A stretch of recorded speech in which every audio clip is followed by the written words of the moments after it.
Dizo. Dizo. Bo. Boy. Zemix. Bo. Batizimatoyo karwandiri. Ndosmart rangu. Aiwa, undazvimango zvingapinda mubasa lemango. Aiwa, sadaro sasa dzibvumidzwe. Zviti kana ndikona kubaziro. Saka una ungatosita level. Zvese bosha, zvese bo vakatonakira ma CV, zvese bo basa utoriwane chingopinda chitongwa impress che. Nditwana basa. Zvese bo. Saka kanga nechirungu chachira.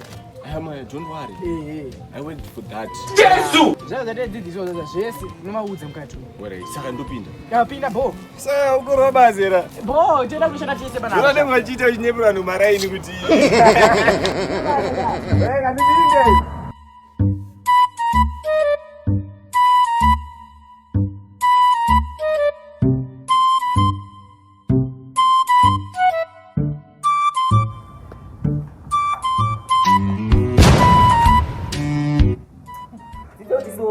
Pamwe ndichenda bhusi yoko mangwana.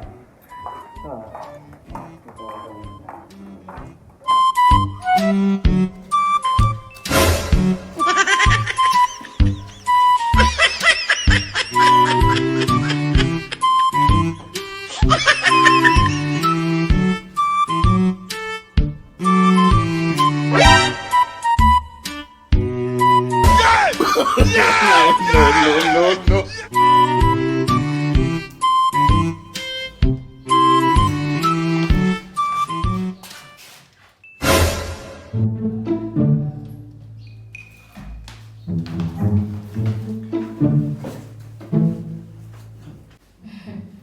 Be comfortable. Zvaitoitika kudhara. Unonzani? Ndonzi tizi lona. Okay, ndiwandeudzwa nezvake. Ndini. Right. My qualifications are going now. Isusu tinonzi Iman Youth Development Trust. Tinoshanda nema youth and also empowering my youth. So tikunyanya fight against drug abuse.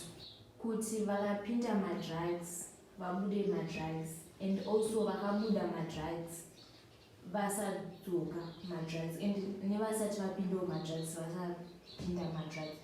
So tikuvabatsira tikuvatsvagira zvekuita because varikupa mari dzekuti hatina zvezvotiokupai. So tovatsvagira mabasa, kana iri school fees tobva tavaendesa kuchikoro. I think that's all for now. Thank you. Jinonzi tisiwema comedy. I think next one is I'll be back soon. Alright.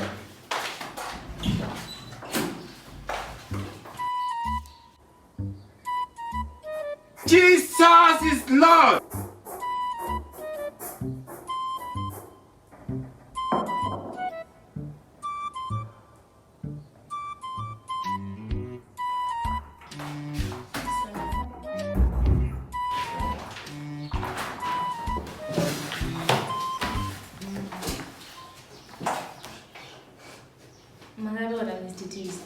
Inini?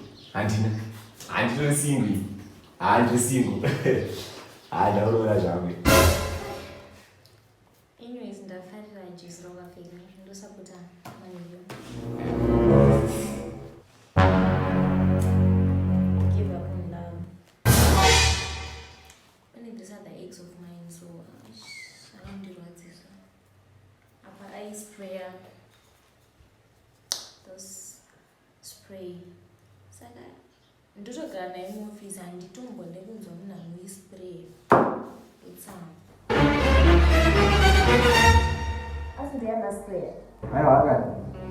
Ndiyana sprayer ka. Aiwa akawanda. Manje perfume ndakatoivenga budai.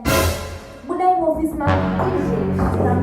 budai get out of my office. Spray kawani. No, get out. Kawani. Get out. Nofana zema mama sprayer kutenga get out. Kawani, one zvekaita.